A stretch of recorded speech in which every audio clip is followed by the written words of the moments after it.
Tom, could you tell me a little bit about this frog flower that you guys grow? Absolutely.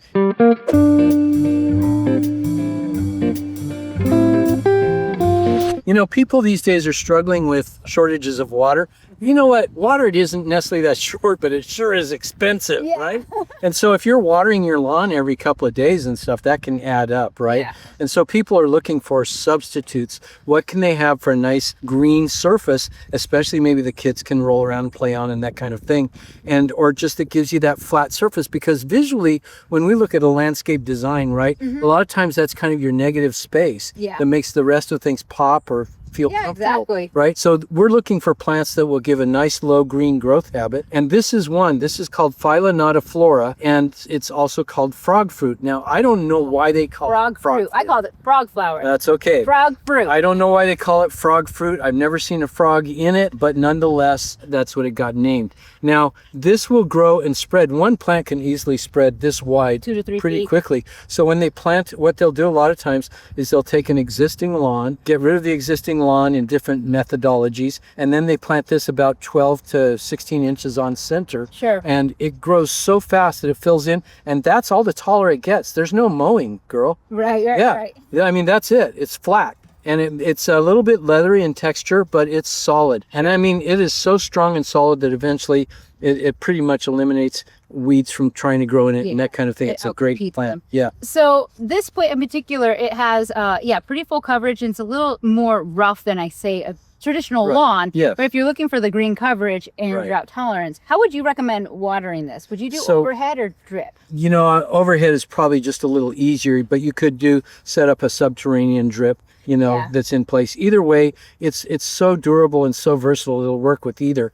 But the one thing about it is it does have these tiny little white flowers. Yeah. And that's kind of nice because it's very pretty, but that also does attract bees sometimes. Sure. So if you're looking at a surface for kids to play on, you got to give that some thought, because sometimes it can have quite a lot of happy bee activity growing on it. I don't know that I'd recommend like playing soccer or, sports like that, but walking across this. No problem. It'll take quite a lot of traffic. Yeah, if you keep walking in one area, though, you'd probably wear. Yeah, it could track in a while, but it's strong for just a regular kind of gentle use. You know, even in a lawn, if you're really tracking a spot, it gets pretty hard on it, but it's tough stuff. And so when you talk about the water cycle, once it's established, you're going to give it quite a lot of water at planting, you know, like every couple or few days. Yeah. But once it's established, I've seen people go a month or longer during the hottest part of summer with absolutely no water, just a good deep watering once a month, or maybe if you're in a desert area, every couple of weeks, and it seems to do just fine. And is this evergreen? It is evergreen. That's exactly right. And so if you're not watering it enough, you could see it stressed out by maybe turning yellow or shriveling a little? Yeah. How would you know when to water it? I've never seen it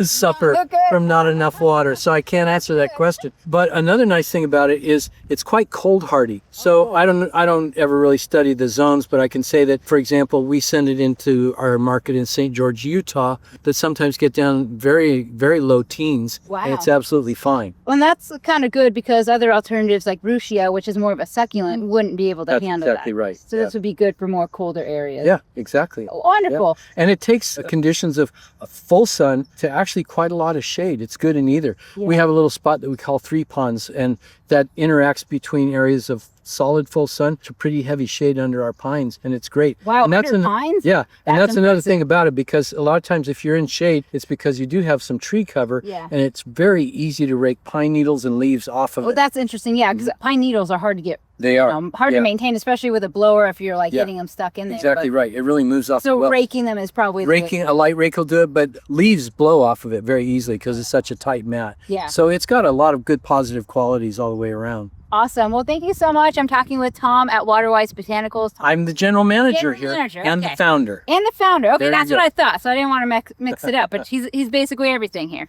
So I'm going to steal this. Thanks. Have a nice day. Great.